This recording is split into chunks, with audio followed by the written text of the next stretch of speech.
إن الحمد لله الأكرم الذي خلق الإنسان وكرم وعلمه من البيان ما لم يعلم فسبحان الذي لا يحصى امتنانه باللسان ولا بالقلم نشهد أن لا إله إلا الله وحده لا شريك له ونشهد أن سيدنا وحبيبنا ومولانا محمدا عبده ورسوله الذي أرسله بالحق بشيرا ونذيرا وداعيا إلى الله بإذنه وسراجا منيرا فقد قال الله تعالى في كلامه المجيد وفرقانه الحميد أعوذ بالله من الشيطان الرجيم بسم الله الرحمن الرحيم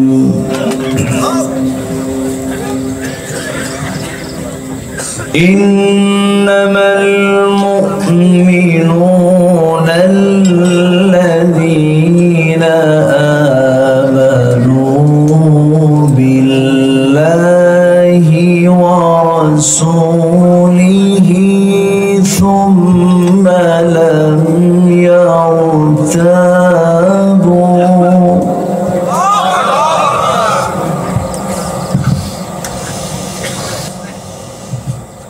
ثم لم يرتابوا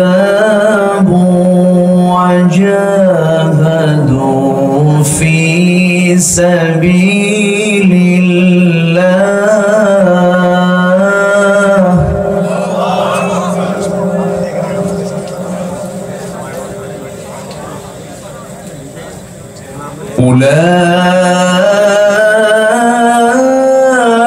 أولئك هم الصادقون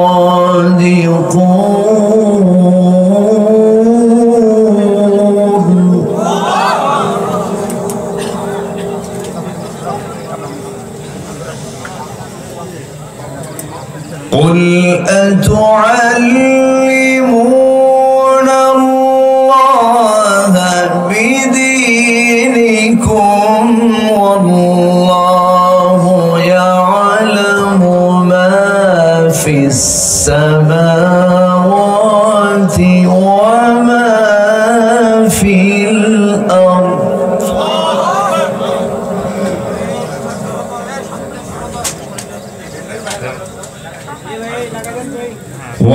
والله بكل شيء عليم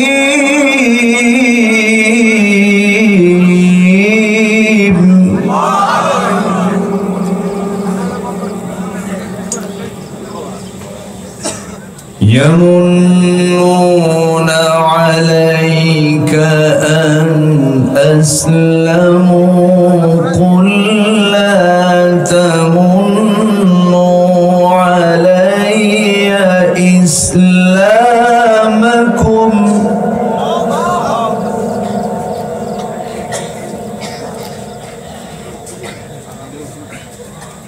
بل الله يمن عليكم أن هداكم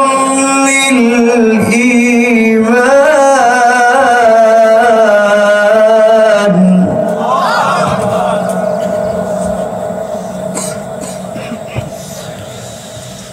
أن هداكم للإيمان إن كنتم صادقين.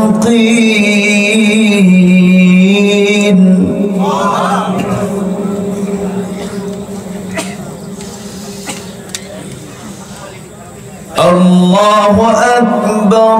بسم الله الرحمن الرحيم.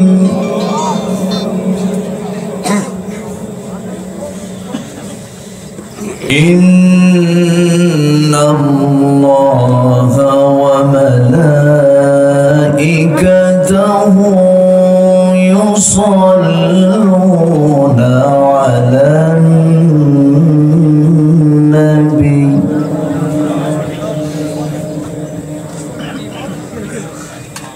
يا أيها الذين آمنوا صلوا عليه وسلموا تسليما. اللهم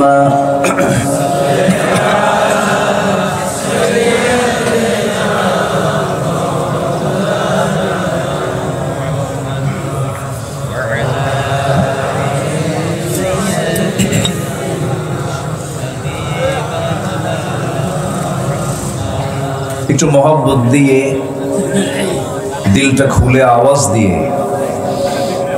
একটু ক্লান্তি দূর করার জন্য নবীর প্রেমে মাতোয়ারা হয়ে জবান খুলে সবাই বলুন আল্লাহুম্মা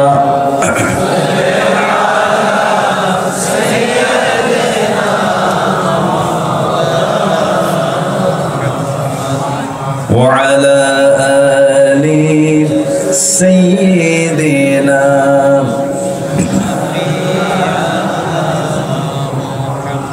সবাই বলুন বালাগাল উলা বিকামালিহি কাশাফাত তুজা বিজামালিহি হাসুনাত জামিউ খিসালিহি সাল্লু।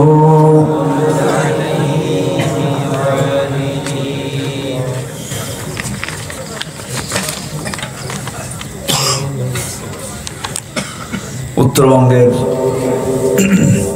প্রবেশদ্বার গেটওয়ে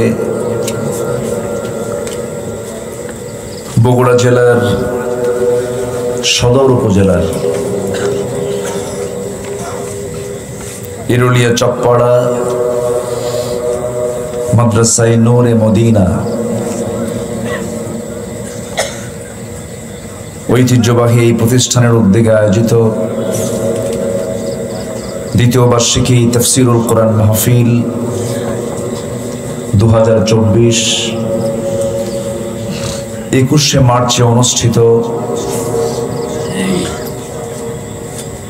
বছরের শ্রেষ্ঠ মাস মাহে রমজানের এই বরকতময় মাসে অনুষ্ঠিত আজকের এই মহৎ আয়োজনের সম্মানিত সুযোগ্য সভাপতি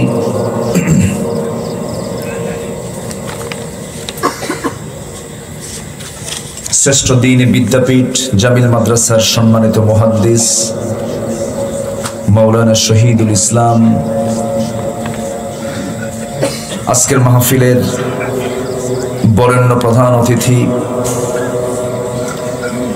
বিশিষ্ট রাজনীতিবিদ সমাজসেবক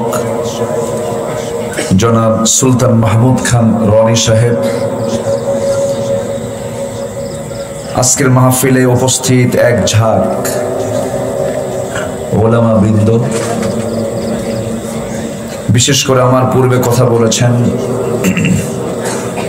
নন্দিত আলেমে দ্বীন, অনলবর্ষী বক্তা, আমার অত্যন্ত কাছের আমার শ্রদ্ধাভাজন ভাই মাওলানা রুহুল আমিন যুক্তিবাদী, কথা বলেছেন আমার অনুজ, খুব খুব সুন্দর কথা বলেন মুহতারাম মাওলানা আব্দুস সালাম যুক্তিবাদী, কথা বলেছেন হাফেজ মাওলানা শেখ আবু ইউসুফ, এবং আজকের মাহফিলের যিনি আয়োজক, সার্বিক পৃষ্ঠপোষকতায় যিনি আছেন, অত্র প্রতিষ্ঠানের সম্মানিত প্রতিষ্ঠাতা, আমার প্রিয় ভাই, নন্দিত আলেমে দ্বীন, খ্যাতনামা মুফাসসিরে কোরআন মাওলানা গোলাম রব্বানী যুক্তিবাদী হাফিজাহুল্লাহ, উপস্থিত আজকের মাহফিলের প্রধান আকর্ষণ, যাদেরকে নিয়ে আজকের এই সাজানো গোছানো একটি বর্ণাঢ্য আয়োজন, তাওহীদের পতাকাবাহী, কালেমার ঝান্ডাবাহী, দ্বীন ইসলামের নরসারদুল, বীর মুজাহিদ, প্রাণ প্রিয় সম্মানিত দ্বীনি ভাইরা, আড়ালে বসে আছেন সম্মানিতা শ্রদ্ধেয়া মা বোনেরা। আলোচনার সূচনায় আনুষ্ঠানিকতার মধ্য দিয়ে আমার পক্ষ থেকে আবারও দিল খোলা সালাম, আসসালামু আলাইকুম ওয়া রাহমাতুল্লাহি ওয়া বারাকাতুহু। সালামের জবাব একটু দুর্বল মনে হচ্ছে, একটু শক্ত করে দিলে ভালো হয়। আসসালামু আলাইকুম ওয়া রাহমাতুল্লাহ। জি, ঘুম তো থাকার কথা না, কারণ আমার আগের যিনি মেহমান ছিলেন তার আলোচনায় ঘুমানোর কোনো সুযোগই নেই, ঘুমানোর কোনো কায়দাই নাই। তো আমার আলোচনা তো একটু ভিন্ন ধর্মী, তো ঘুম এখন তো থাকার কথা নয়, ঘুম কেটে যাওয়ার কথা। ধীরে ধীরে আমরা সেহরির সময় সামনে পেয়ে যাচ্ছি। তা আমি যতক্ষণ আছি আমাকে সময় দেওয়া যাবে তো ইনশাআল্লাহ? সময় দিতে রাজি আছেন তো? জোরে বলি ইনশাআল্লাহ। আজকে মন চাচ্ছিল আজকে আমি মেহমানদের কথাগুলো শুনি।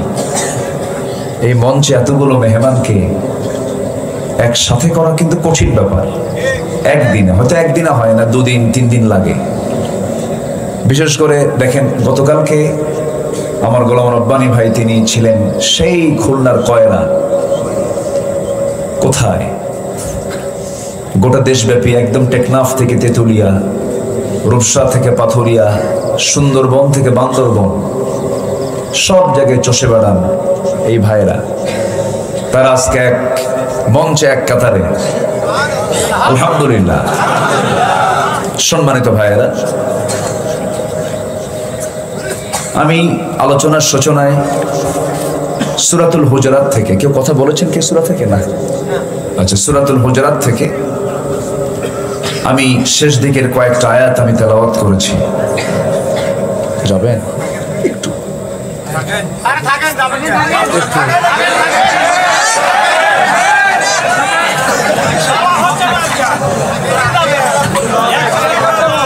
আচ্ছা আচ্ছা,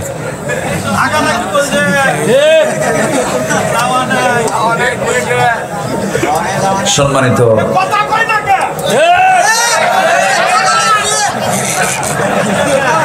সম্মানিত হাজিরিন, জি, আমার রুহুল আমিন ভাই আপনাদের হৃদয়ের খোরাক জুগিয়েছেন, আলহামদুলিল্লাহ। আমি তার আলোচনাটা শুনেছি। তার আলোচনার মূল যে লক্ষ্য, যখন খেলা চলে মাঠে, যখন খেলোয়াড়রা খেলে, বলটা নিয়ে 22 জন খেলোয়াড়ই কিন্তু লড়াই করে, মূল লক্ষ্য গোল দেওয়া, তাই না?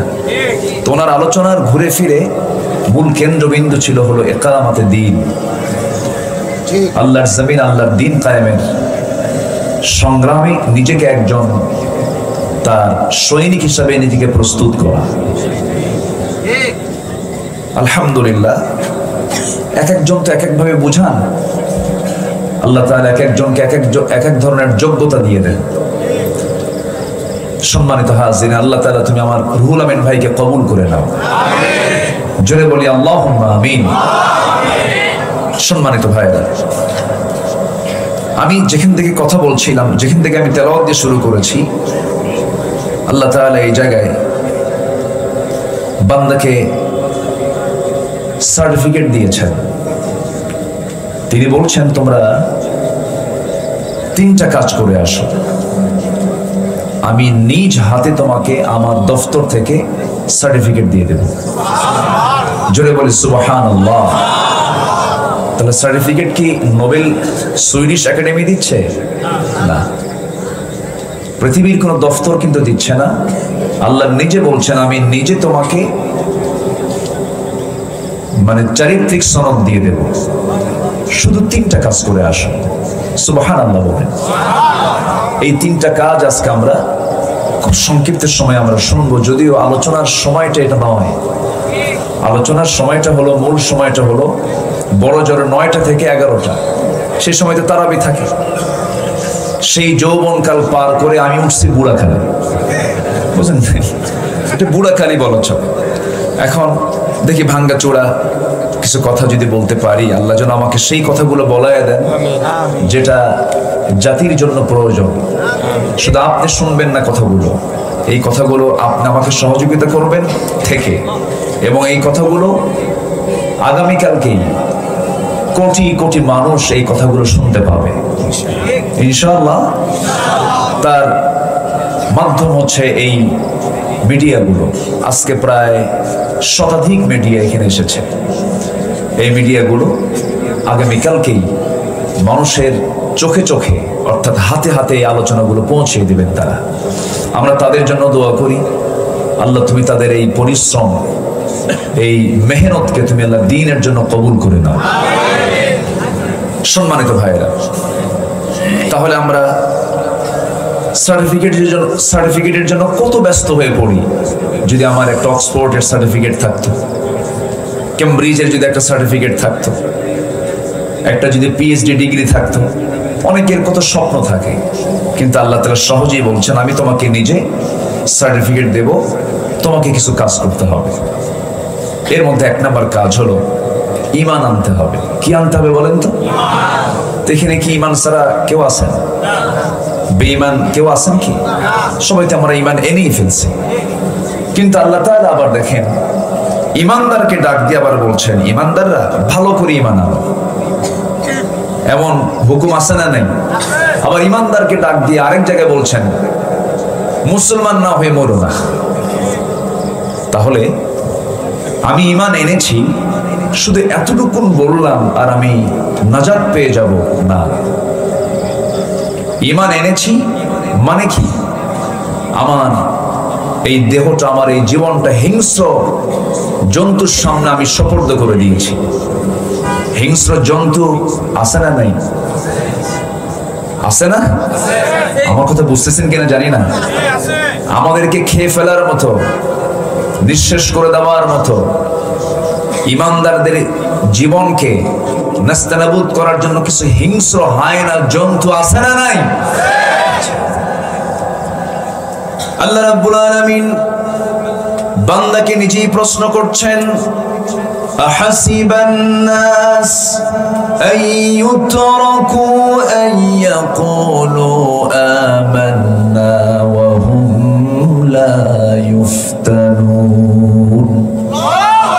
মানুষের ধারণা ঈমান এনেছি এতটুকুন শব্দ বলে ফেললাম আর আমি পার পেয়ে যাব না। না বান্দা, তোমাকে আমি অবশ্যই পরীক্ষা করব, সেই পরীক্ষায় তোমাকে পাশ করতে হবে।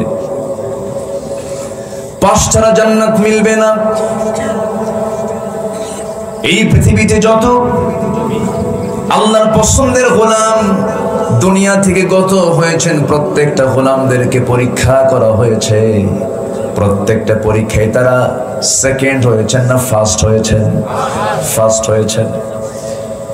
জাতির পিতার দিকে যদি তাকাই, আল্লাহ রাব্বুল আলামিন তার ব্যাপারে বলছেন وَإِذِ ابْتَلَى إِبْرَاهِيمَ رَبُّهُ بِكَلِمَاتٍ فَأَتَمَّهُنَّ। নবী হে, আপনি চিন্তা করেন কেন? আমি যে সময় আমার খলিল ইব্রাহিমকে অসংখ্য পরীক্ষা করেছিলাম, প্রত্যেকটা পরীক্ষায় আমার খলিল ইব্রাহিম ফাতাম্মাহুন্না, প্রত্যেকটা পরীক্ষায় তিনি ফার্স্ট ক্লাস ফার্স্ট হয়েছেন।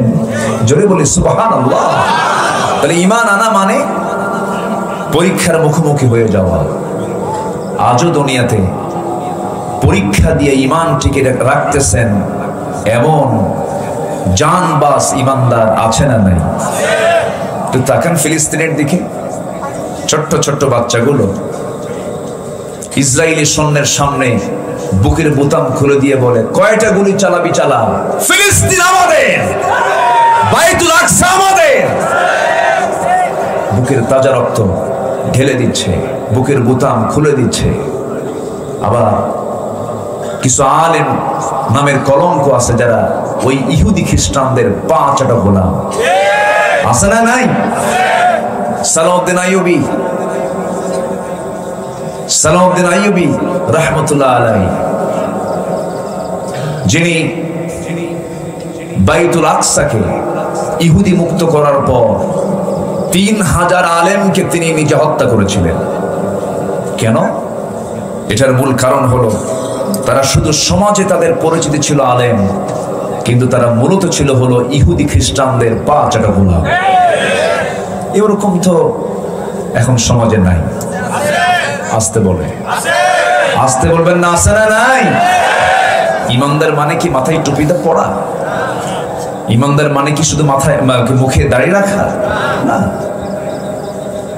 ইমানদারের পরিচয় বাহ্যিক কোন সূরতের সঙ্গে ইমানের কোন সম্পর্ক নেই। মূলত আবু জেহেল জুব্বা পরত, আবু জেহেলের যে পোশাক আর আমার নবীর যে পোশাক, আরবের যে পোশাক, আমার নবীর এবং আবু জেহেলের পোশাকের মধ্যে কোনো তফাৎ ছিল না। অনেক বিধর্মী আছে যাদের মুখে দাড়ি আছে না নাই? আমি দাড়িকে ইনকার করছি না, আমি পোশাককে ইনকার করছি না, আমি সুন্নাহকে অবশ্যই সম্মান করছি। কিন্তু আলেমের পরিচয় দিয়ে আপনার ভূমিকা হবে হলো জালেমদের মতো ইসলামকে নিভিয়ে দেবার জন্য। যুগে যুগে এরকম মুনাফিক চক্র ছিল, এখনো আছে না নাই? এজন্য আমি প্রায় বলি, ঈমান যদি এনে থাকি, শত্রু আগে চিন্তা হবে। আমাদের শত্রু আছে না নাই? ঈমানদারের শত্রু জীবনে আছে না নাই? শত্রুগুলো কারা কারা, এটাও আজকে আমরা আলোচনার মধ্যে শিখে নেব। জোরে বলি ইনশাআল্লাহ। এমন একটা সময় আমরা এখানে বসে আছি যে সময় বান্দা যা চায় তাই কবুল করে। এই সময়টা আল্লাহ তাআলা ফিস সামাঈদ দুনিয়া, দুনিয়ার আকাশে তিনি চলে আসছেন। এই সময় তিনি দুনিয়ার আকাশে চলে আসছেন এবং বলতেছেন, আলা মিন মুস্তাগফিরিন ফাগফির লাহ, কোন ক্ষমা প্রার্থী আছো আমার কাছে ক্ষমা চাবে, আমি তার সমস্ত গুনাহগুলোকে মাফ করে দেব। এটা কি মোল্লার কথা না আল্লাহর কথা? আল্লাহ নিজে বলছেন, কোন ক্ষমা প্রার্থী আছো, কার কোন সমস্যাগুলো আছে আমার কাছে বলো, আমি তার সমস্যাগুলো আমি দূর করে দেব। আল্লাহু আকবার বলে। এই জন্য এই গোল্ডেন টাইম, এটা সোনালী সময় আমরা পার করছি এবং কোরআন শোনার মধ্য দিয়ে পার করছি। বলি আলহামদুলিল্লাহ। সে টাইমটা শুধু 12টা যখন বাজে, জাস্ট ফজরের আগ পর্যন্ত, এই টাইমটা হলো 24 ঘন্টার মধ্যে একটা গোল্ডেন টাইম, যে টাইম আল্লাহ তাআলা আমাকে মাফ করার জন্য আল্লাহ তাআলা 7 আসমান উপর থেকে, আরশে আজিম থেকে তিনি প্রথম আকাশে চলে আসেন। তাহলে এই সময়টাকে আমরা নষ্ট করব? একটু বসে আমরা আলোচনাটা শুনি। সার্টিফিকেট দেবেন কে? আমরা কার কাছ থেকে সার্টিফিকেট নেব? আল্লাহর কাছ থেকে। একটু মনোযোগ দিয়ে কথাগুলো শুনুন।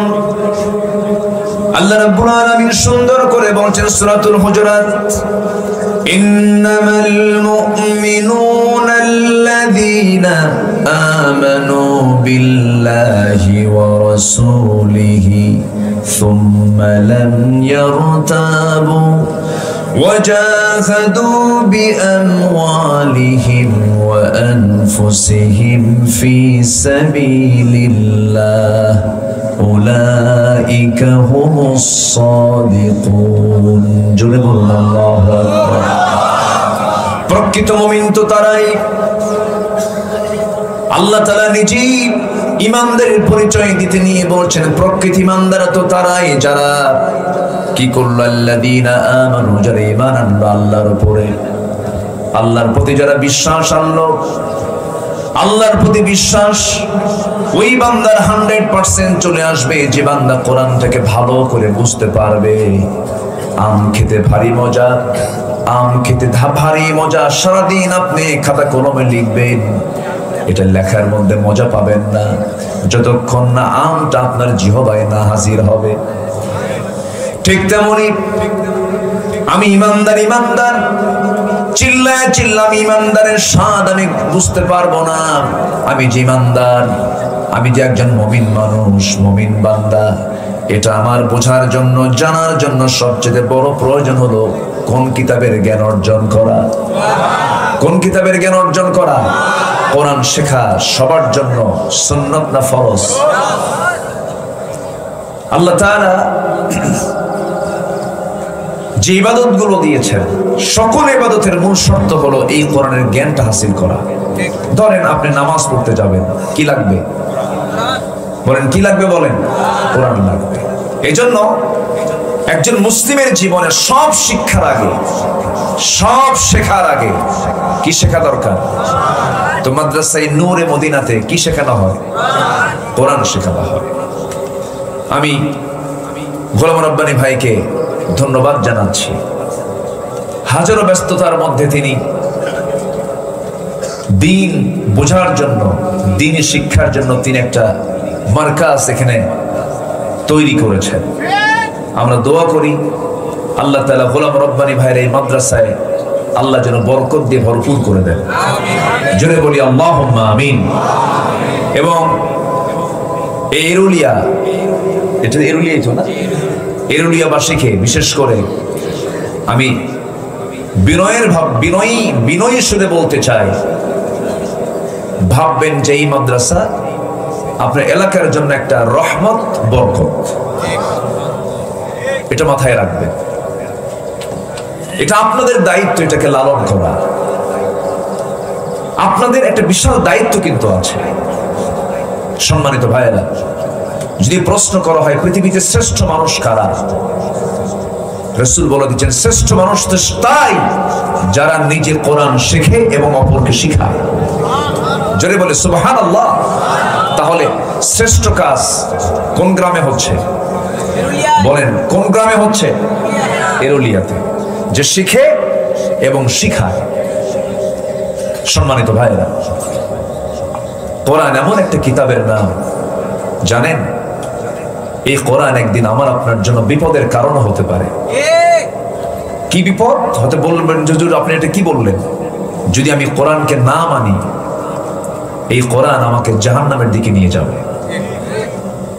কোরআনকে যদি ওই যে আপনার চার মাথার মোড়ে, এরুলিয়ার মোড়ে 7 কাঠা যে জায়গা আছে, তারা দাগ নাম্বার কত? 93 দাগ নাম্বার টনটনা মুখস্থ আছে। আবার জসকোটের বারান্দায় সপ্তাহে 2 দিন ফাইল নিয়ে শুধু দৌড়াদৌড়ি করে।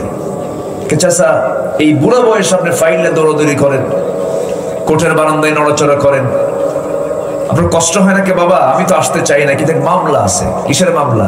6 বিঘা পুকুর নিয়ে একটা মামলা আছে। তো সামনে রায় হবে, উকিল তো বোঝে না, উকিলকে একটু বুদ্ধি দিয়ে যায়। তাহলে উকিলকে বুদ্ধি দেওয়ার জ্ঞানটাও আছে। আবার দাগ নাম্বারটা কাগজ না দেখি মুখস্থ টনটনা, এটাও ঠিক আছে। কিন্তু যখন বলা হয় চাচা কোরআনটা পড়েন, বাবা মুখই আসে না। বলেন তো সমস্যা কি? বলেন তো বুড়ো চাচার সমস্যাটা কি? আসলে কি মুখে আসে না, না চেষ্টা নাই? কি নাই বলেন? কি নাই? সামান্য দুনিয়ার 60-70 বছরের জিন্দেগি, এই জমির দাগ নাম্বারও যদি টনটনা মুখস্থ থাকে, সর্বনিম্ন যে জান্নাত আল্লাহ তাআলা দিবেন, সেই জান্নাতের এরিয়া হবে 10টা পৃথিবীর মতো একটা জান্নাত। জান্নাত মনে হয় ছোট হয়ে গেছে। 10টা পৃথিবী সর্বনিম্ন জান্নাত। সেই জান্নাত কি সবাই আমরা পেতে রাজি আছি? এটা কি এমনি এমনি পাবো? এমনি এমনি আসবে? পুঁজি দরকার। সেই জান্নাত পাওয়ার 1 নম্বর পুঁজি হলো কয় ওয়াক্ত নামাজ। আসতে বলবেন না, কয় ওয়াক্ত নামাজ? আমার দেশে নামাজই বেশি না ইমানদার বেশি? ভালো করে কোন, আমার দেশে নামাজই বেশি না ইমানদার বেশি? ইমানদার বেশি। ইমানদার বেশি না, কিন্তু নামাজই নাই। প্রশ্ন কিন্তু খুব ক্রিটিক্যাল করলাম। সবাই বলবেন আমার দেশে নামাজই বেশি না ইমানদার বেশি? তাহলে বেনামাজি আবার ইমানদার, চিন্তা করে নাও। আল্লাহ তাআলা যে বললেন ইয়া আইয়ুহাল্লাযীনা আমানু আমিনু, ইমানদাররা ভালো করে ঈমান আনো, এই জন্য বলেন নাই? বুকটা ফেটে যায়। 18 কোটি তৌহিদি জনতার এই বাংলাদেশ, যেখানে হাফ কিলোমিটার যাওয়া লাগে না, কোয়ার্টার কিলো পার হলে একটা করে মসজিদ বের হয়ে যায়। 4.5 লক্ষ মসজিদ যে দেশে, 18 কোটি মুসলমানের দেশ বাংলাদেশ, অথচ মাত্র 5 থেকে 6% মুসলমান নামাজ পড়ে। কিন্তু যদি আপনি তাকে বেঈমান বলেন, খবর আছে। কি আমি কি ভুল বলতেছি? তাহলে আমার দেশে নামাজি বেশি না ইমানদার বেশি? ইমানদার বেশি, কিন্তু নামাজ পড়ে না। তাহলে ইমানদারের বৈশিষ্ট্য তো নামাজ না পড়া নাকি? ইমানদারের বৈশিষ্ট্য কি নামাজ না পড়া না নামাজ পড়া? আল ফারকু বাইনাল মুমিন ওয়াল কাফির তারকুস সালাহ। মুমিন এবং কাফেরের মধ্যে পার্থক্য সৃষ্টি করে দেয় হলো নামাজ। মানে বান্দার সে কাফের না ইমানদার এটা চিহ্নিত করবে হলো নামাজ। সেই নামাজ আজকে কেউ পড়ে না। এই রমজান মাস, গতকালকে আমার টাঙ্গাইল মাহফিল ছিল দিনের বেলা। আসতে নিয়ে দেখি প্রায় হোটেলগুলোর সামনে বিশাল পর্দা টাঙ্গানো। এক হোটেলের সামনে লেখা দেখলাম, ভিতরে যত্ন সহকারে খাওয়ানো হয়। এরাও তো ইমানদার, তাই না? ইমানদার না? ইমানদার। তাহলে ইমানদার দুপুরবেলা খাবে রমজান মাসে, নাম হলো রমজান আলী, দুপুরবেলা ভাত খাবে, নাম কি আলী? রমজান আলী। নাম দিয়ে তো জান্নাত পাওয়া যাবে না। আল্লাহ তাআলা কাম দেখতে চান। ইমানদার তোমাকে নামাজ পড়তে হবে, নামাজি নেতৃত্ব মানতে হবে, তোমাকে রোজা রাখতে হবে, তোমাকে হারামগুলো ছাড়তে হবে, মিথ্যা কথা তোমাকে ছাড়তে হবে। আমরা অনেকে মনে করি, আবার আজকে আমি বিকাল বেলা এক সেলুনে বসেছিলাম, সেলুনে বসে আমি চুল কাটতেছিলাম। সেলুনওয়ালাকে বললাম, ভাই তুমি রোজা আছো নাকি? হুজুর রোজা আছি। নামাজ পড়ছো? হুজুর রোজা রাখি, নামাজ পড়ার টাইম নেই তো। দেখেন তাহলে রোজাদার রোজা আছে কিন্তু কি পড়ে না? নামাজ পড়ে না। তাহলে কি হলো রোজা? বলেন বলেন বলেন, প্রকৃত রোজাদার কি এমন হতে পারে? যেমন একটা মানুষের মাথাও প্রয়োজন, লাংস প্রয়োজন, কিডনিও প্রয়োজন। কিডনি ছাড়া মানুষ বাঁচে না, লাংস ছাড়া মানুষ বাঁচে না, হার্ট ছাড়া মানুষ তো আরো বাঁচে না। মাথাও লাগবে। কিন্তু কারো যদি হাত কেটে যায় সে বাঁচতে পারে, পা কেটে যায় বাঁচতে পারে, চোখ যদি অন্ধ হয়ে যায় বাঁচতে পারে। কিন্তু লাংস নাই, হার্ট নাই, কিডনি নাই, ব্রেন নাই, সে বাঁচবে না, সে দুনিয়া থেকে বিদায় হয়ে যাবে। তেমনি ইমানদারের জীবনের সবচেয়ে বড় পুঁজি হলো ফরজিয়াতকে ধরে রাখা। ফরজকে লঙ্ঘন করা যাবে না। কোনো ফরজ বাদ দিলে তার মধ্যে আর ঈমান থাকে না, ঠিক কি না?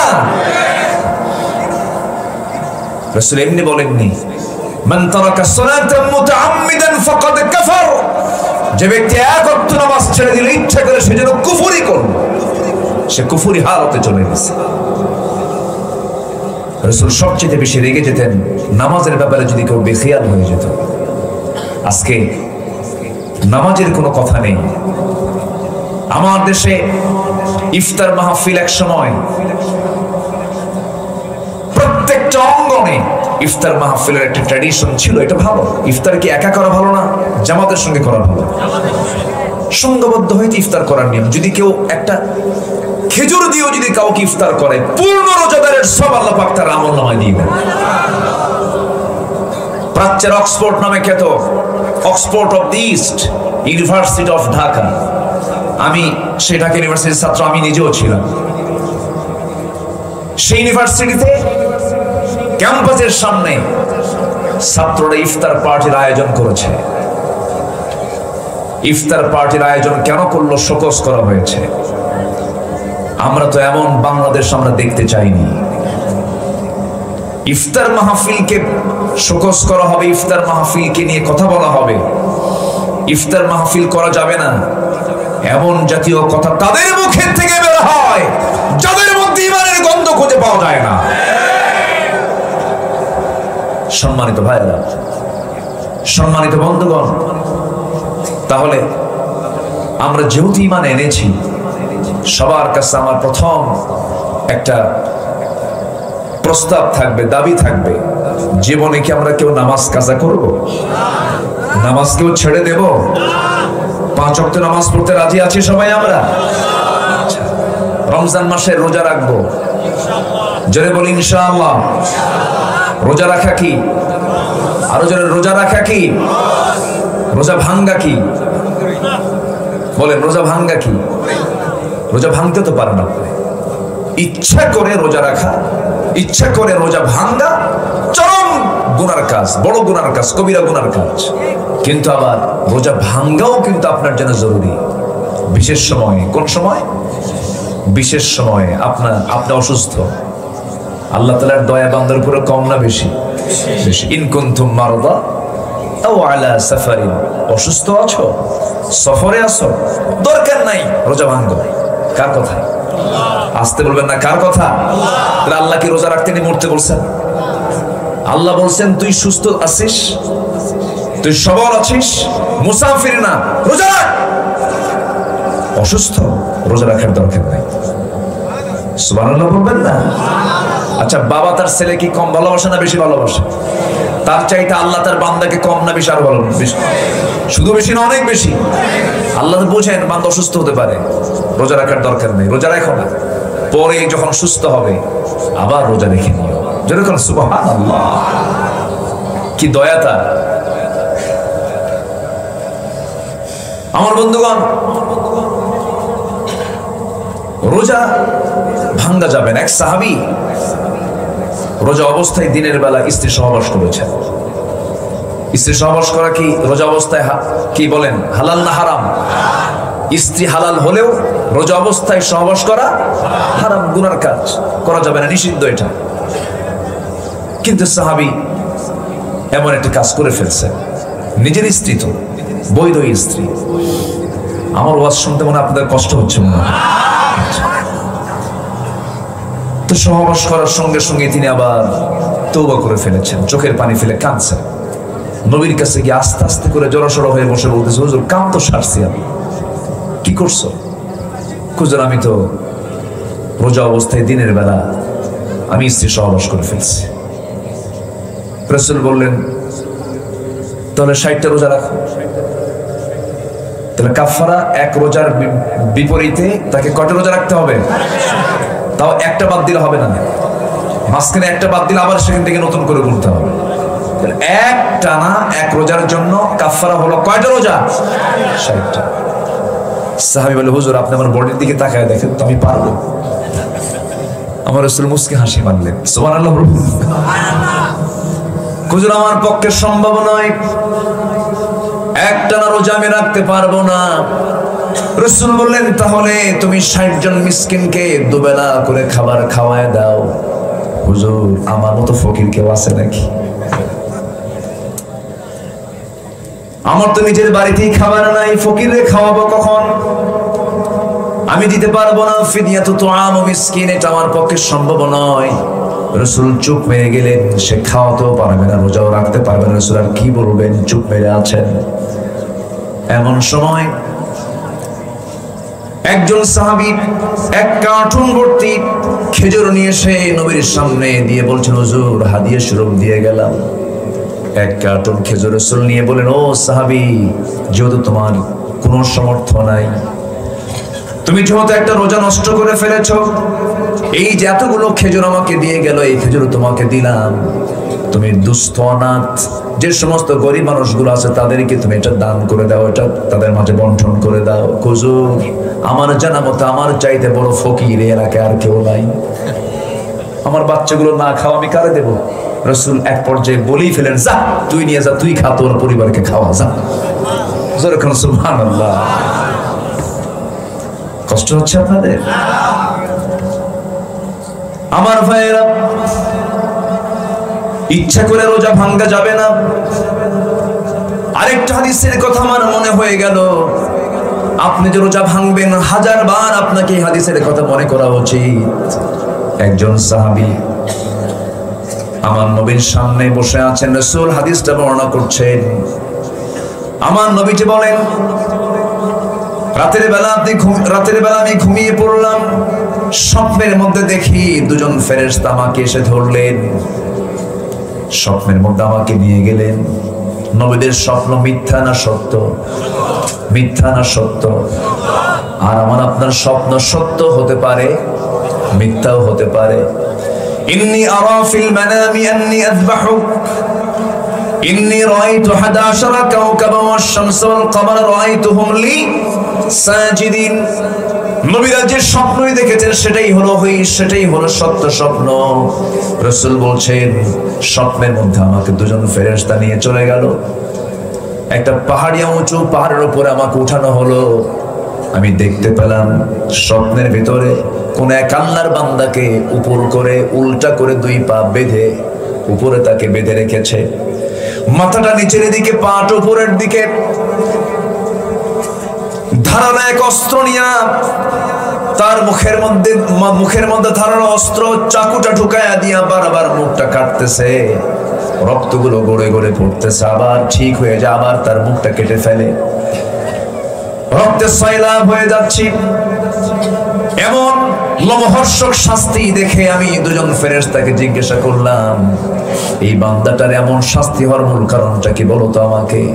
সেই সময় বলা হলো, এই বান্দা জাগতিক জীবনে ইচ্ছা করে রোজা নষ্ট করত, রোজাকে ভেঙে ফেলে দিত, এই জন্য তার এই শাস্তি। আমার বন্ধুগণ, আল্লাহ রাব্বুল আলামিন এই রোজার ব্যাপারে খুব কমন আয়াত, সহজ আয়াত, যারা আমার সঙ্গে পারেন ঠোঁট মিলিয়ে বলেন, কুতিবা আলাইকুমুস সিয়ামু কামা কুতিবা আলাল্লাযীনা মিন ক্বাবলিকুম লাআল্লাকুম তাত্তাকুন। কুতিবা আই ফরিদা, আমি আল্লাহ রাব্বুল আলামিন তোমাদের জন্য ফরজ করেছি, শুধু নয় কুতিবা লিখিত আকারে পাশ করেছি। যে আইনটা লিখিত হয় আর যে আইনটা মৌখিক হয়, কোন আইনটা মজবুত বলেন? মৌখিক না লিখিত? লিখিত। দলিলটা কোনটা মজবুত, মুখে মুখে না লিখে লিখে? লেখাটা বেশি মজবুত হয়ে যায়।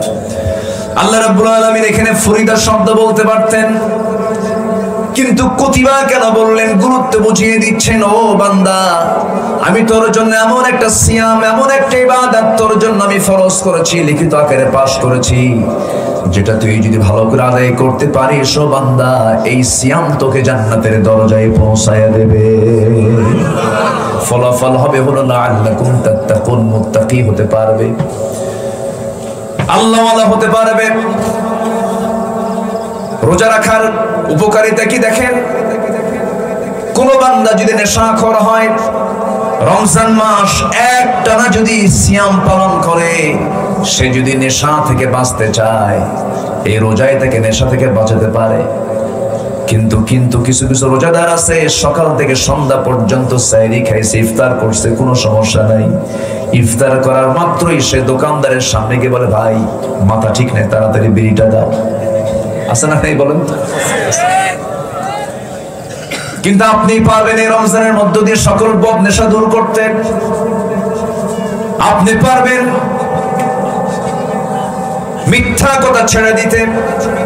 রোজা অবস্থায় মিথ্যা কথা বললে পরে রোজা কবুল হবে না, সবাই আমরা জানি এটা। হয়তো আমরা অনেকে মনে করি আবার এরকম, খাবো না, স্ত্রীর সামনেও যাবো না, স্ত্রীর সহবাস করবো না, এটাই তো আমার রোজা। ভুল কথা। শুধু না খেয়ে থাকার নাম রোজা নয়, স্ত্রীর সম্পর্ক না করার নাম রোজা নয়। রাসূল বলেছেন, মান লাম ইয়াদা কাওলা যুর ওয়াল আমাল বিহি ফালাইসা লিল্লাহি হাজাতুন ফি আন ইয়াদা তুআমাহু ওয়া শারাবাহু। সে লোকের রোজা রাখার কোনো প্রয়োজন নাই যে বান্দা রোজা রেখে মিথ্যা কথা ছাড়তে পারলো না, বাজে কাজ ছাড়তে পারলো না, শুধু না খেয়ে থাকলো, তার পুরস্কার আল্লাহর দরবারে কিছু নাই। নাউজুবিল্লাহ। আসেন দোয়া করে দিই নাকি? রাগ করতেছেন নাকি আপনারা? একটু বসেন,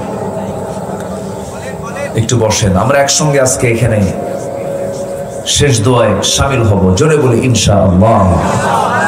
আমি জানি সবকিছু থেকে সময় লাগে, সময় থাকে, একটু শেষ সময় তো, শেষ ক্লাস একটু কঠিন। আপনার কষ্ট হচ্ছে না তো? থাকেন একটু। আমার সময়টা যে ব্যয় করছি কোরআনের জন্য, এই কোরআন একদিন আমার আপনার জন্য সুপারিশ করবে। আল্লাহু আকবার বলেন। তাহলে রোজা রাখা শুধু না খেয়ে থাকার নাম নয়, কথা না বলাও রোজা। কথা না বলাও রোজা। কোন কথা বলেন? কি কথা বলেন? মিথ্যা কথা, ফাহেসা কথা, বাজে কথা। একজন মহিলা যার কোনো স্বামী ছিল না, কিন্তু আল্লাহ তাআলা তার গর্ভে একটা সন্তান দিয়েছিলেন। সেই সন্তান আল্লাহর নবী ছিলেন। তিনি এখনো মারা যাননি, তিনি আসমানে আছেন, আবার আসবেন। সেই নবীর নাম কি? আর তার মার নাম কি? মারিয়াম। তিনিও রোজা রেখেছেন। অর্থাৎ তাহলে বোঝা গেল রোজা শুধু এখনকার না আগেকার। দাউদ আলাইহিস সালাতু ওয়াস সালাম কার বাপ? বলেন কোন নবীর বাপ? বলেন বলেন। এগুলো মুখস্থ রাখা উচিত প্রত্যেকটা মুসলমানের। কিন্তু মুসলমান কি মুখস্থ রাখে জানেন? সবচেয়ে বড় উইকেট কিপার কে? সবচেয়ে বড় বোলার কে? উইকেট পাইছে কোন কোন বোলার সবচেয়ে বেশি, তাই না? এইগুলো। তাহলে দাউদ আলাইহিস সালামের সন্তান কে? সুলাইমান। সুলাইমান ইবনে দাউদ, দাউদের ছেলে হচ্ছে সুলাইমান আলাইহিস সালাম। বাবাও রাষ্ট্রনায়ক, ছেলেও রাষ্ট্রনায়ক। এমন রাষ্ট্রনায়ক, এত বড় শাসক কিয়ামতের আগে আর আসবে না। আল্লাহু আকবার। সম্মানিত ভাইয়েরা, দাউদ আলাইহিস সালাম তিনি রোজা রাখতেন একদিন পর পর। একদিন রাখতেন, একদিন ভাঙতেন, একদিন রাখতেন, একদিন ভাঙতেন। তাহলে রোজা কি এখনকার না আগেকার? মিন ক্বাবলিকুম লাআল্লাকুম তাত্তাকুন। আগেও রোজা ছিল, এখনো রোজা আছে। সম্মানিত ভাইয়েরা, তো এই মারিয়াম আলাইহিস সালাতু ওয়াস সালাম তিনি একজন নবীর মা। আল্লাহ তাআলা এই নারীকে অনেক সম্মান দিয়েছেন। মায়েরা আসছে কি? মাহফিল আছে? আশেপাশে মায়েরা আছে তো? বলি আলহামদুলিল্লাহ। এই মহিলা মারিয়াম আলাইহিস সালাতু ওয়াস সালামকে আল্লাহ তাআলা এত সম্মান দিয়েছেন যে আল্লাহ তাআলা তার নামে একটা সূরা নাযিল করেছেন। যদি বলি সুবহানাল্লাহ। গোটা কোরআন খুঁজে খুঁজে মারিয়াম ছাড়া একটা নারীর নাম খুঁজে পাবেন না। গোটা কোরআনে একাধিক পুরুষের নাম আছে। ইব্রাহিম পাবেন, আল্লাহর পয়গম্বর। নূহ পাবেন, ইসমাইল পাবেন, ইসহাক পাবেন, ইয়াকুব পাবেন। তারপরে মুসা পাবেন, ঈসা পাবেন, মুহাম্মদ সাল্লাল্লাহু আলাইহি ওয়াসাল্লাম পাবেন, লোকমান পাবেন, আলে ইমরান পাবেন। কিন্তু মারিয়াম ছাড়া, এই একটা নারীর নাম ছাড়া কোরআনে আর কোন নারীর নাম আল্লাহ তাআলা কোরআনে উল্লেখ করেন নাই। আল্লাহু আকবার বলেন। তো অবশ্যই এই নারীর একটা বিশেষ, অবশ্যই বিশেষ গুণ আছে না নাই? বিশেষ কিছু গুণাবলী আছে না নাই? এর মধ্যে একটা হলো কি জানেন গুণাবলী? উনি রোজা রেখেছেন। তার রোজা ছিল কি জানেন? না খেয়ে থাকা নয়, তার রোজা ছিল হলো না কথা বলা। কি? কথা না বলা। কথা না বলা, এটা একটা রোজা। আমাদের দেশে অধিকাংশ রোজাদার রোজা রেখে বাজে কথা বলে না। বলেন বাজে কথা বলে না? অফিসে আসছে, সিগনেচার ফাইল হচ্ছে না, ফাইলের সিগনেচার হচ্ছে না, ঘুষের টাকা নিয়ে আসছে। রোজাদার অফিসার বলতেছে, ভাই আমি তো রোজা আছি, তো টাকা তো আনছেন, এখন তো টাকাটা আমি হাতে নেব না, আমি চোখ বন্ধ করলাম, পকেটে ঢুকায় দেন, ইফতার করে দেখে নেব, ইফতার করে দেখে নেব। এটা কি রোজা? আসতে বলবেন, এটা কি রোজা? একটু কান লাগান, সবাই একটু মনোযোগ দিয়ে কতগুলো শোনার চেষ্টা করুন।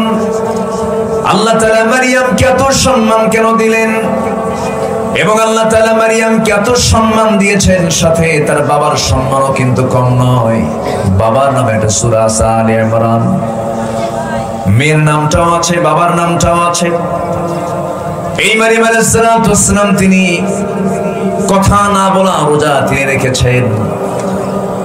এই মারিয়ামের জীবনে আল্লাহ রাব্বুল আলামিন বিশাল বড় একটা পরীক্ষা দিয়েছেন। সেই পরীক্ষাটা হলো স্বামী ছাড়া সন্তান তার গর্ভে দেওয়া হয়েছিল। এখন বলুন, আজকের সমাজে কোনো নারীর পেটে যদি স্বামী ছাড়া কোনো সন্তান পেটে আসে, বলেন ওর কি অবস্থা হতে পারে? গোটা সমাজে সকেজ হয়ে যাবে, সমাজ তাকে মেনে নেবে না, নানা রকম অভিযোগ আপত্তি তার বিরুদ্ধে তুলবে। ঠিক তেমনি মারিয়াম আলাইহিস সালাম যখন আল্লাহর পক্ষ থেকে চূড়ান্ত সিদ্ধান্ত হয়ে গেছে, ইন্নাল্লাহ আস্তাফাকি ওয়া তাহহারাকি, হে মারিয়াম আমি তোমাকে নির্বাচিত করেছি, আমি তোমাকে সন্তানের মা বানাবো। আল্লাহু আকবার বলো। লাম ইয়ামসাসনি বাশার, কোন পুরুষ আমাকে স্পর্শ করে নাই, কেমন করে হবে? কিন্তু আল্লাহ তাআলা বলছেন, ইন্না মাসালা ঈসা কামাসালি আদম, ঈসার দৃষ্টান্ত আদমের মতো। আদমের যেমন বাপ নাই, আদমের যেমন মা নাই, কিন্তু আল্লাহ তাআলা আদমকে বানিয়েছেন বাপ মা ছাড়া। সে আল্লাহ কি পারেন না বাপ ছাড়া সন্তান? পারেন না, পারেন না, পারেন না। আল্লাহ তাআলা সন্তান তার গর্ভে দিয়ে দিলেন। অনেক লম্বা কথা ছিল, শর্ট করে আনতেছি। সন্তান তার পেটে চলে এলো। সন্তান যখন পেটে চলে আসছে, এই সম্ভ্রান্ত পরিবারের কন্যা আল ইমরান, ইমরান কন্যা মারিয়াম আলাইহিস সালামকে আল্লাহ তাআলা অনেক মর্যাদা দিয়েছিলেন। এই যে বর্তমান যে বাইতুল আকসা, যে বাইতুল আকসার নামটা আল্লাহ নিজে দিয়েছেন। আমার আপনার মসজিদ, এই যে গ্রামের মসজিদের নামটা আমরা দিয়েছি এরুলিয়া জামে মসজিদ, বগুড়ার বাইতুর রহমান সেন্ট্রাল জামে মসজিদ। কিন্তু এই পৃথিবীতে একটা মসজিদের নাম আল্লাহ নিজে দিয়েছেন, বাইতুল আকসা। আল্লাহু আকবার বলো। ইলাল মসজিদিল আকসা, এই মসজিদ আকসার পাশেই ওয়াকাফলাহা জাকারিয়া, জাকারিয়া আলাইহিস সালাম তার তত্ত্বাবধানে মারিয়ামকে রেখেছিলেন। কিন্তু মারিয়ামের পেটে যখন সন্তান চলে এলো, আল্লাহ তাআলা তাকে যখন সন্তানের মা হিসেবে তাকে নির্বাচিত করলেন, স্বামী ছাড়া সন্তান, এমন সিদ্ধান্ত যখন চূড়ান্ত হয়ে গেছে, সন্তান যখন গর্ভে চলে আসছে, সবাই তাকে বৃষ্টির মতো প্রশ্ন শুরু করে দিয়েছে। ও মারিয়াম, তোমার সন্তান পেটে আসলো, তোমার স্বামীর পরিচয়টা কি? তিনি বারবার বোঝাচ্ছেন না, আমার কোনো স্বামীর পরিচয় নাই, কোন পুরুষ আমাকে স্পর্শ করে নাই। কেউ বিশ্বাস করলো না। শেষ পর্যন্ত তাকে ঘাড় ধাক্কা দিয়া রক্তাক্ত করে তাকে সেখান থেকে বের করে দেওয়া হলো। সতীত্বের ব্যাপারে প্রশ্ন তোলা হলো। দেখবেন আজকের সমাজে কিছু সংখ্যক মহিলা আছে, তার যদি সতীত্ব নিয়ে যদি কোনো কথা তোলা হয়, নারীকে যদি একটু গালিগালাজ দেওয়া হয়, বলে যে এই যে ফাঁসি, এই যে রশি, ওই যে গাছের ডাল, আছে না? এরকম আছে না? এরকম তো এরুলিয়া এলাকায় নাই তো। আমার দেশে আত্মহত্যার প্রবণতা কি আছে? এই তো গত কয়েকদিন আগে কোন একটা জায়গায় মাহফিল করলাম, এক এসপি মহোদয় মঞ্চে বসা। এসপি মহোদয় বলেন, হুজুর একটু মেহেরবানি করে, আমরা তো প্রশাসন চালাই, তা আত্মহত্যার প্রবণতা খুব বেড়েছে, একটু মেহেরবানি করে এই বিষয়ে কিছু কথা বলবেন। আজকের এই মিডিয়ার কল্যাণে আমি এই সাবজেক্টটা আমি একটু নিয়ে আসতেছি। আত্মহত্যা, পৃথিবীর এমন কিছু কিছু দেশ আছে যে দেশে আত্মহত্যা আইনগতভাবে বৈধ। মানে আমি মরে যাব, বাঁচবো না, প্রশাসনকে জানাচ্ছে আমি অমুক দিন সুইসাইড করব, আমি মরে যাব। কিন্তু ইসলাম কি এটা বৈধ করেছে? বলেন, বৈধ করেছে? বৈধ তো করেই নাই, বরঞ্চ যদি কেউ আত্মহত্যার পথ বেছে নেয়, যদি কেউ আত্মহত্যা করে, সুইসাইড করে, যা দিয়ে সে আত্মহত্যা করেছে সেই জাতীয় অস্ত্র দিয়েই আল্লাহ তাআলা তাকে কিয়ামতের দিন এরকম শাস্তি দিবেন। উযযিবা বিহি, যা দিয়ে সে মারা গেছে দুনিয়াতে, আত্মহত্যা করেছে, ওই জিনিস দিয়ে আল্লাহ তাআলা তাকে শাস্তি দিবেন। নাউযুবিল্লাহ। তাহলে আত্মহত্যাকারী জান্নাতি না জাহান্নামী? জান্নাতি না জাহান্নামী? এক সাহাবী নবীর সাথে যুদ্ধ করতে গেছে, যুদ্ধ করে আসছে রক্তাক্ত অবস্থা। আমার রাসূল বলেন, তোমরা কি জানো এই লোকটা জাহান্নামী? রাসূল সাহাবাকে বললেন, হুজুর আপনি কি বলেন? এই লোকটা আমাদের সঙ্গে যুদ্ধ করতে গেল, জিহাদ করলো, রক্তাক্ত হলো, এই লোকটা জাহান্নামী হবে কেমনে? আমি কিছুক্ষণ পরে বলবো। সে রক্তাক্ত সেই লোকটা চলে গেছে বাড়িতে, সহ্য করতে না পেরে যন্ত্রণা এক পর্যায়ে ছুরি দিয়ে গলায় ঘুতা মেরে আত্মহত্যা করে দুনিয়া থেকে বিদায় হয়ে গেছে। রাসূল বলেন, দেখো তো ও কি বেঁচে আছে কিনা, বেঁচে নাই, কি হয়েছে? আত্মহত্যা করে দুনিয়া থেকে বিদায় হয়েছে। আমি বলছি না তোমাদের যে লোকটা জাহান্নামী? তাহলে সে আত্মহত্যা যদি কেউ পথ বেছে নেয়, সে কি জান্নাতি না জাহান্নামী? জাহান্নামী। দেখবেন ওই শয়তান ওয়াসওয়াসা দেওয়ার জন্য মানে আত্মহত্যা করতে হবে, শয়তান তো একটা তালে থাকে যে এই কখন একটা নিরিবিলি পায়, নিরিবিলি একটা ঘর যদি পায়, নিরিবিলি ঘর পাইছে, দরজা খান পাইছে, দরজা লাগাই দিয়ে এই যে ফ্যান আর এই যে দড়ি, তোর এই মুহূর্তে চান্স মরা। কথা বলছেন ভাই? সামনে গাছের ডাল একটা আছে, কেউ নাই আশেপাশে, এই দড়িটা নিয়ে আয়, এই এখানে মর, তোর এখানে মরার চান্স, এখানে না মরলে তুই মরতে পারবি না। এই ওয়াসওয়াসা দিচ্ছে কে? আরো জোরে করে, এই ওয়াসওয়াসা কে দেয়? শয়তান দেয়। যে মৃত্যুর জন্য নিজেকে প্রস্তুত করে আমি মরে যাব, সে জাহান্নামী, সে জাহান্নামী। ওয়ালা তুলকু বিআইদিকুম ইলা তাহলুকা, নিজকে তুমি ধ্বংসের দিকে ঠেলে দিও না। কার কথা? আল্লাহর কথা। আপনি নিজেকে আপনি জুলুমের দিকে নিতে পারবেন না, নিজের শরীরকে আপনি কষ্ট দিতে পারবেন না। তাহলে আত্মহত্যা যখন কেউ করতে যায় তখন ওয়াসওয়াসা দেয় কে? শয়তান কি কয়? এই যে ডাল আর এই যে রশি, একা একা আসিস, এখানে মর। কি কথা বোঝেন নাই? তাহলে এই ওয়াসওয়াসা বান্দার মধ্যে কে ঢুকায় দেয়? শয়তান ঢুকায় দেয়। খবরদার, ইমানদার কখনো এমন জাতীয় চিন্তা আনতে পারে। সম্মানিত ভাইরা, একটু কান লাগাবেন। মারিয়াম আলাইহিস সালামকে যখন এই অভিযোগে অভিযুক্ত করা হলো, বলা হলো মারিয়াম তুমি অসতী হয়ে গেছো, তিনি কি হতাশ হয়েছেন? তিনি কি বলেছেন আমার এই জীবন আমি আর রাখবো না, আমি মরে যাব, আত্মহত্যা করব? বরঞ্চ তা না বলে ধৈর্যের পিরামিড হয়ে বলে ফেলেন, আল্লাহ তোমার প্রতি আমি পূর্ণ আস্থা আনলাম, তুমি আমার জন্য যথেষ্ট, তুমি আমার জন্য শ্রেষ্ঠ উকিল, আমি তোমার উপরে পূর্ণ আস্থা রাখলাম, তুমি আল্লাহ আমাকে সাহায্য করো। ওয়াল্লাযীনা জাহাদু ফীনা লানাহদিয়ান্নাহুম সুবুলানা, যে আমার পথে আসার জন্য চেষ্টা করে আমি তার জন্য একটা পথ নয়, সাবিলের বহুবচন হলো সুবুল, অসংখ্য পথ আমি তার জন্য খুলে দিই। শেষ পর্যন্ত রক্তাক্ত অবস্থায় তাকে ঘাড় ধাক্কা দিয়ে বাইতুল আকসা থেকে বের করে দেওয়া হলো। তিনি বিতাড়িত হলেন, সমাজচ্যুত হয়ে গেলেন, যেদিক চোখ যায় সেই দিকেই চলে গেলেন, বায়েলহাম উপত্যকার দিকে চলে গেলেন। প্রচন্ড ক্ষুধা, 10 মাস পূর্ণ হলো, সন্তান ভরা পেট, যে কোনো মুহূর্তেই ডেলিভারি হয়ে যাবে, কেউ তার পাশে নাই, কিন্তু পাশে আছেন তিনি কে? আসতে বলবেন তিনি কে? গোটা দুনিয়া আমার সাথে, কিন্তু আল্লাহ আমার সাথে নাই। কেউ আছে আমার সাথে না।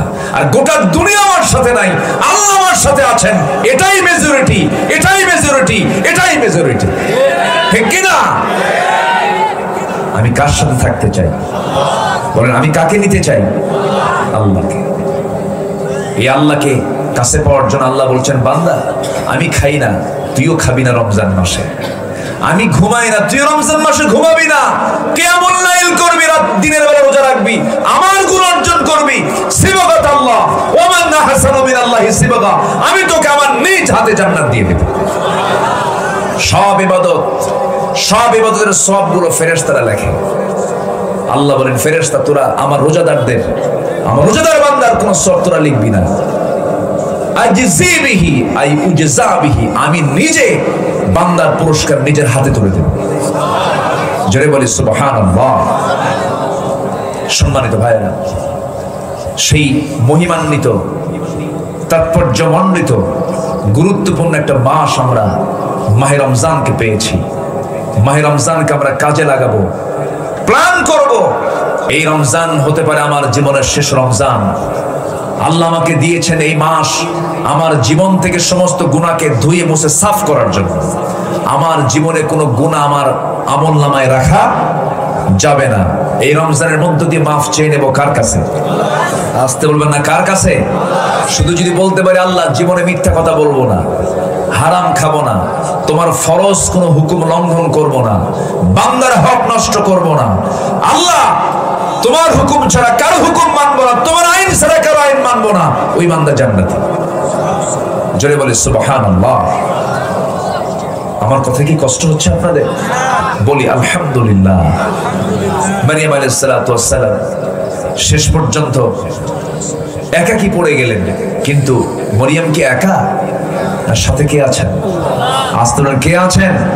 আল্লাহ আছেন। এই মারিয়াম আলাইহিস সালাতু ওয়াস সালাম ওই ক্রাইসিস পিরিয়ডে আল্লাহর প্রতি পূর্ণ আস্থা আনলেন। সন্তান ডেলিভারির সময় যখন হলো, সন্তান ডেলিভারি হয়ে গেল, সন্তানটা তিনি ঘুমের মধ্যে ছিলেন, দুনিয়ার কোনো ধাত্রীর কোনো প্রয়োজন হয় নাই। আল্লাহ রাব্বুল আলামিন স্পেশাল ফেরেশতা পাঠিয়ে দিলেন, সন্তান ডেলিভারি হয়ে গেছে। ঘুমন্ত অবস্থায় ঘুম থেকে জাগা পেয়ে দেখেন শব্দ সন্তান ঈসা হাত পা নড়াচড়া করে।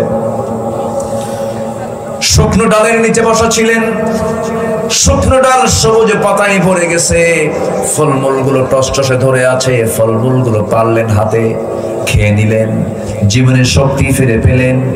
সন্তানকে দুধ পান করালেন 3টা দিন 3টা রাত। সঙ্গে সঙ্গে তাকে জানিয়ে দেওয়া হলো, হে মারিয়াম, এখন তোমার আর এই অবস্থায় এই জায়গায় থাকা যাবে না, তুমি লোকালিটির মধ্যে চলে যাও, বাইতুল মুকাদ্দাসের এরিয়াতে তুমি চলে যাও, মানুষের মাঝে চলে যাও। তিনি বললেন, আমি কেমন করে যাব, কেমন করে জবাবগুলো আমি দেব? এই সন্তান নিয়ে তারা প্রশ্ন শুরু করে দেবে, বারবার আমাকে জানতে চাবে সন্তানের পিতার পরিচয় কি, বাবার পরিচয় কি। আল্লাহ আমি কেমন করে জবাবটা দেব? আল্লাহ সুন্দর করে তাকে শেখায় দিচ্ছেন, তুমি সেই সময় তাদেরকে সোজা একটা কথা বলে দেবে, সেটা হলো ক্বালাত ইন্নী নাযারতু লিররহমানি সাওমা। আমি রোজা আছি। আমি কি আছি? রোজা। দেখেন রোজাটা কত আগে, ইন্নী নাযারতু লিররহমানি সাওমা, আমি রোজা আছি। আমি কোনো কথা বলবো না। তাহলে তার রোজা ছিল খাওয়ার না কথা? বলেন কিসের কিসের? কথা। আমি কোনো কথা বলবো না, চুপ। উনি চুপ থেকে বললেন, আমি কোনো কথা বলবো, ইন্নী নাযারতু লিররহমানি সাওমা। যত কথা তোমরা শুনতে চাও, যত প্রশ্ন তোমরা করতে চাও, ওই যে দোলনায় শুয়ে আছে আমার নবজাতক সন্তান, ওই সন্তানকে তোমরা প্রশ্ন করো, ওর নাম সহ সব পরিচয় দিয়ে দেবে। জোরে বলি সুবহানাল্লাহ। সত্য প্রকাশ করে দেন কে? আস্তে বলে সত্য প্রকাশ করে দেন কে? কোনটা স্বাভাবিক মৃত্যু আর কোনটা বিষ প্রয়োগের মৃত্যু? সম্মানিত ভাইয়েরা, কাকে কেমন করে হত্যা করা হয়েছে, অন্যায় করে জুলুম করে কাকে দুনিয়া থেকে বিদায় করা হয়েছে, সব সত্য একদিন প্রকাশ পাবে ইনশাআল্লাহ। প্রকাশ করবেন কে? প্রকাশ করবেন কে? আল্লাহ তাআলা। সম্মানিত ভাইয়েরা, তবে হ্যাঁ, এটাও সত্য কথা, ঈমানের পথে যদি আমি অবিচল থাকতে চাই, টিকে থাকতে চাই, তাদের মতোই হবে যেমনটি হয়েছিল ইমামে আযম আবু হানিফা রাহমাতুল্লাহ আলাইহি। জেলখানায় রেখে তাকে বিষ প্রয়োগ করে দুনিয়া থেকে বিদায় করে দেওয়া হয়েছে। এমন চিত্র আজও দুনিয়াতে আছে না নাই? আসতে বলবেন না, আছে না নাই? আকলমন্দ ইশারা বাসাত, সচেতন ব্যক্তির জন্য ইঙ্গিতটাই যথেষ্ট। তবে শহীদের রক্ত, ইমানদারের রক্ত, আলেমদের রক্ত কখনো বৃথা যেতে পারে না। সেই রক্ত বরং চারু উর্বর হয়ে তড়িৎ গতিতে সেই জমিনে দিন কায়েমের পরিবেশ সৃষ্টি করে দেয়। সম্মানিত ভাইয়েরা, সেই ইমানের বলে বলিয়ান হয়ে আল্লাহর জমিন, আল্লাহর দিন কায়েমের জন্য যদি আমাকে আপনাকেও প্রয়োজনে বুকের তাজা প্রাণ ঢেলে দিতে হয়, সবাইকে রাজি আছেন? সবাইকে রাজি আছেন? জীবন দেব না, জান্নাত পাবো না। জীবন দেওয়ার নিয়ত থাকবে না, জান্নাত পাওয়া যাবে না।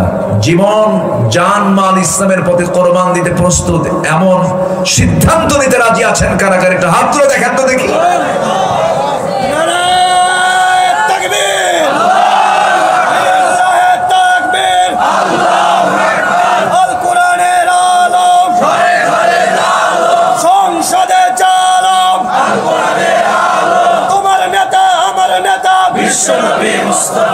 ইসলামের শত্রুরা হুঁশিয়ার সাবধান। আল্লাহ তুমি সবাইকে কবুল করো, জোরে বলি আমিন। আমরা কোন মাসে এসেছি বলেন তো আজকে? বলেন কোন মাস? শুধু এটাই জানলাম, কিন্তু রমজান মাস শুধু নয়, এই মাসটা কি জানেন? বিজয়ের মাস। আমরা জানি ডিসেম্বর বিজয়ের মাস, তাই না? আমরা জানি ডিসেম্বরটা বিজয়ের মাস। হ্যাঁ, আমার দেশে বিজয় মাস হিসাবে ডিসেম্বরকে বলা হয়। আর এখন চলছে কোন মাস আমার দেশে? কিসের মাস বলেন? কিসের মাস? স্বাধীনতা। তাহলে স্বাধীনতার মাস হলো মার্চ, আর বিজয়ের মাস হলো ডিসেম্বর। আর আমরা রমজানকে বলি এটা হলো রোজার মাস। রমজান মাস রোজা রাখার মাস, কিন্তু আমরা অনেকেই জানি না এই রমজান মাসটা হলো বদরের মাস। আমরা অনেকেই জানি না এই রমজান মাস হলো দিন কায়েমের জন্য বুকের তাজা প্রাণ ঢেলে দেওয়ার মাস।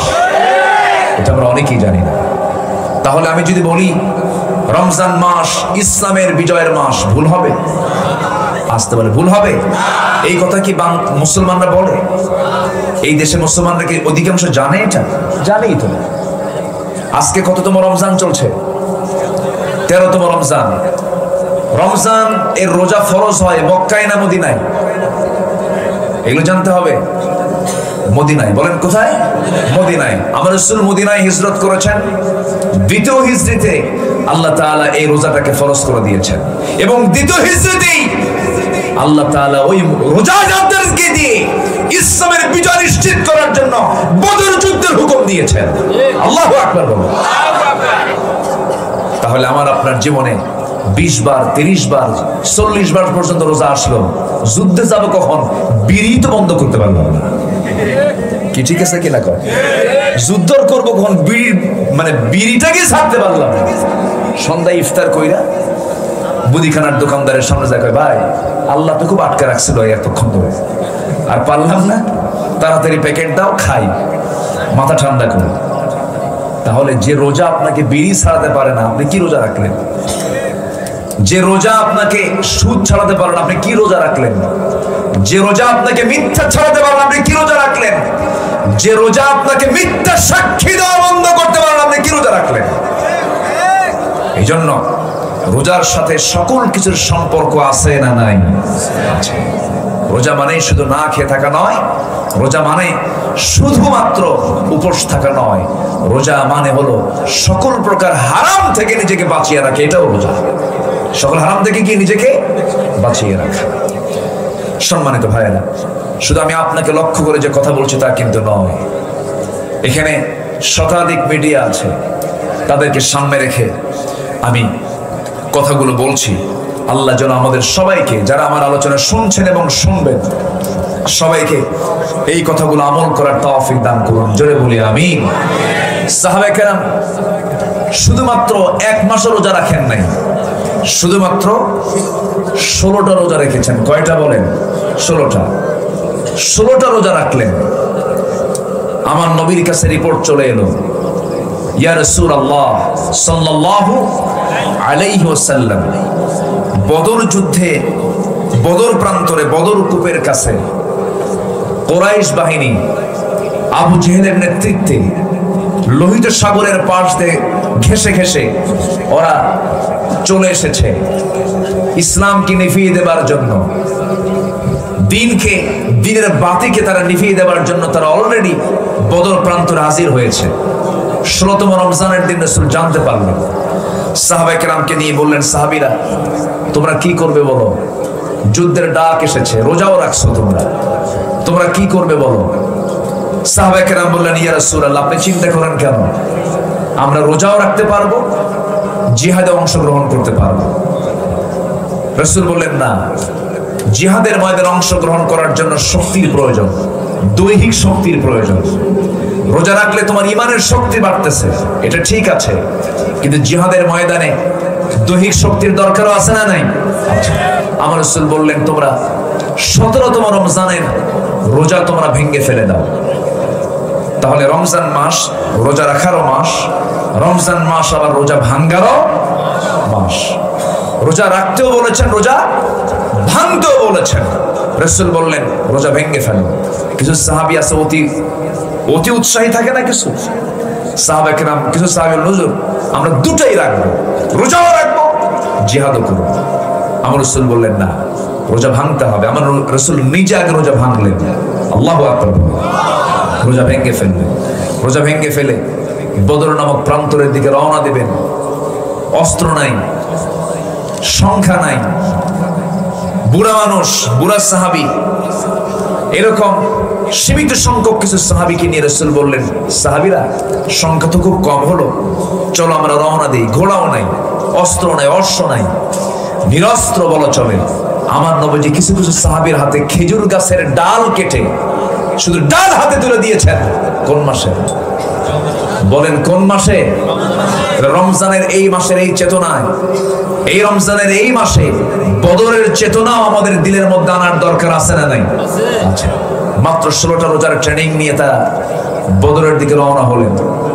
313 জন সাহাবী, একটি অসম যুদ্ধ বলবো আমি, অসম, অর্থাৎ তারা হলো 1000 আর আমার নবী হচ্ছেন মাত্র 313 জন।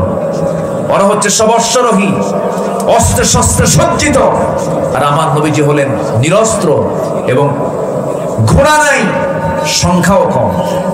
এরপরও আমার রাসূল বললেন না, আমাদের সবচেয়ে বড় আশ্রয়স্থল, ভরসার স্থল তিনি কে? আসতে বলবেন না, তিনি কে? আল্লাহ তাআলা। সবেমাত্র 2 বছর হয়নি, দ্বিতীয় হিজরিতে মাত্র 16টা রোজা সাহাবা কেরাম রেখেছেন, বাড়িঘর ছাড়ছেন, হিজরত করে আসছেন। 2 বছরে যেতে না যেতেই বদর যুদ্ধের ডাকও চলে আসছে। আমার নবীজি যখন বলেন, সাহাবীরা কে কে আসছে আমার সঙ্গে যাবে, সাহাবা কেরাম প্রস্তুতি নিয়ে নিলেন। কোন মাসে বলেন তো? রমজান মাসে। আমার নবীজি সাহাবা কেরামকে নিয়ে রওনা করলেন, বদরে গিয়ে পৌঁছলেন। পৌঁছার সঙ্গে সঙ্গে বদরে, গোলাম ভাই আপনি গেছেন কিনা জানি না, আমি বদর প্রান্ত, আমি ওইদিকে গেলে চলে যাই, ইয়াম্বু যাই, ঘুরে টুরে আসি। সোহাদায়ে বদর, সোহাদায়ে উহুদ আমি বারবার যাওয়ার চেষ্টা করি। অন্তত সেখানে গেলে একটু হলেও ইমানের একটা মেজাজ বাড়তেই পারে, এটাই স্বাভাবিক। তো 13 জন সাহাবীর কবরটা বদর প্রান্তরে সেখানে আছে, আর একজন সাহাবীর কবর একটু দূরে, একজন সাহাবীর কবর সেখানে দেওয়া হয়েছে। তো সোহাদায়ে বদরের ওই প্রান্তে যখন সাহাবায়ে কেরাম পৌঁছলেন যখন সেই সময় সাহাবায়ে কেরাম যেখান দিয়ে হাঁটতেছিলেন সেই জায়গাটা ছিল বালুর জায়গা, বালুর পাহাড়, পা শুধু বারবার ডেবে যায়। সাহাবায়ে কেরাম বলেন, ইয়া রাসূলুল্লাহ, হেঁটে হেঁটে আসলাম, সংখ্যাও কম, দুর্বল হয়ে গেছে, রোজা রাখছি, 16টা রোজা রাখছি, এদিকে হাঁটতেছি, বালুর ভিতরে পা ডেবে যাচ্ছে, হুজুর আপনি একটু দোয়া করেন।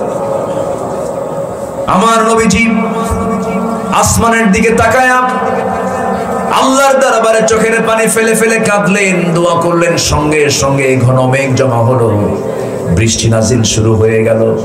ওয়ালাকাদ নাসারাকুমুল্লাহু বিবাদরিন ওয়া আনতুম আযিল্লা, তোমরা অসহায় ছিলে, সংখ্যাও কম, অস্ত্র নাই, কিন্তু আমি আল্লাহ তাআলা বদর প্রান্তরে হাজার হাজার ফেরেশতা পাঠায় দিয়ে আমি তোমাদেরকে সাহায্য করেছি। ফেরেশতা পাঠানোর মাস কোন মাস বলেন? রমজান মাস। দিন কায়েমের সংগ্রামে তুমি যদি একনিষ্ঠ হতে পারো, আল্লাহ তোমার জন্য এখনো হাজার হাজার ফেরেশতা পাঠায় দিবেন। আমার বন্ধুগণ, নবীজি রওনা দিলেন, বদর প্রান্তরে পৌঁছে গেলেন। বৃষ্টি নাজিল হলো, বালুর জায়গায় বৃষ্টি পড়লে পরে বালুটা শক্ত হয়ে যায়। ওইদিকে কাফেররা যেই জায়গায় দাঁড়িয়েছিল সেদিকে ছিল আঠাল মাটির জায়গা। বৃষ্টি যখন পড়লো সঙ্গে সঙ্গে পিছলা শুরু হয়ে গেল। তারা বিব্রত অবস্থায় পড়ে গেল।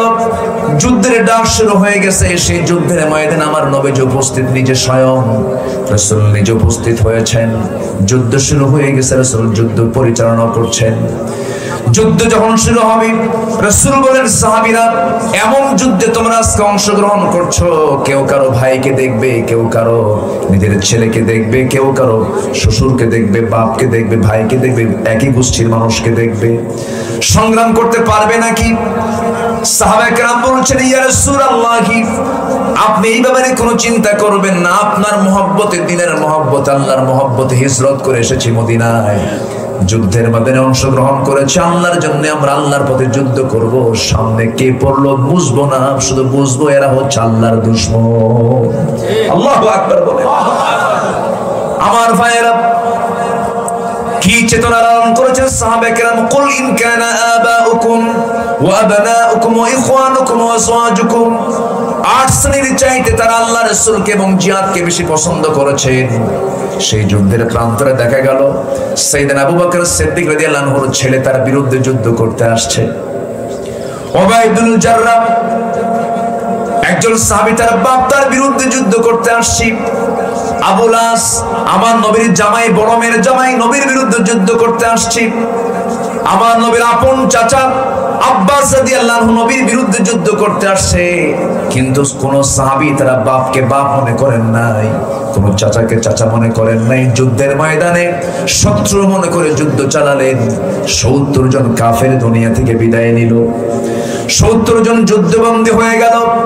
সেই যুদ্ধবন্দির ভিতরে আমার নবীর দুজন আপন জন আব্বাস এবং নবীর চাচা আব্বাস রাদিয়াল্লাহু আনহু এবং নবীর জামাই আবুল আস দুজনেই যুদ্ধবন্দী হয়ে গেছে। 70 জনকে পিঠ মোড়াতে বেঁধে ফেলা হয়েছে। নবীর সামনে হাজির করানো হলো। রাসূল বললেন, শোনো, সবার জন্য মুক্তিপণ দাবি করো তোমরা। মুক্তিপণ দেবে তারা, মুক্তি নিয়ে মক্কার দিকে ফিরবে। সঙ্গে সঙ্গে নবীর আপন চাচা আব্বাস রাদিয়াল্লাহু আনহু বলছেন, ভাতিজা মুহাম্মদ, আমার থেকে তুমি মুক্তিপণ নিবা নাকি? রাসূল বলছেন, চাচা আপনারটা আগে নেব, কারণ আপনি আমার চাচা হয়ে আপনি আমার বিরুদ্ধে যুদ্ধ করতে আসছেন কেন? আপনারটাও বাদ দেব না আমি। কো ভাতিজা, তোমার চাচির কাছে তেমন কিছু রেখে আসি নাই, কোনো সম্পদ আমার নাই। রাসূল মুস্কা হাসি মেরে বললেন, চাচা মিথ্যা কথা বলেন কেন? আমি তো যতটুকু জানতে পেরেছি আপনি চাচি আম্মার কাছে কয়টা স্বর্ণের বার রেখে এসেছেন। সঙ্গে সঙ্গে আব্বাস রাদিয়াল্লাহু বলতেছেন, ও মুহাম্মদ, তোমাকে এই সংবাদটা কে জানায় দিল?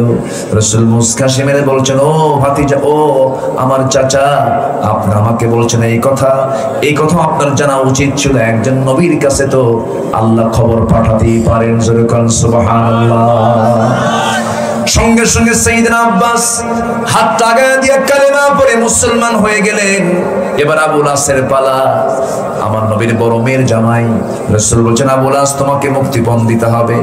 আবুল আস বলতেছেন, হ্যাঁ দেব। মক্কায় খবর পাঠায়া দিল। বড় মেয়ে স্বামীর মুক্তির জন্য মুক্তিপণ হিসাবে একটা গলার হার পাঠায়া দিয়েছেন।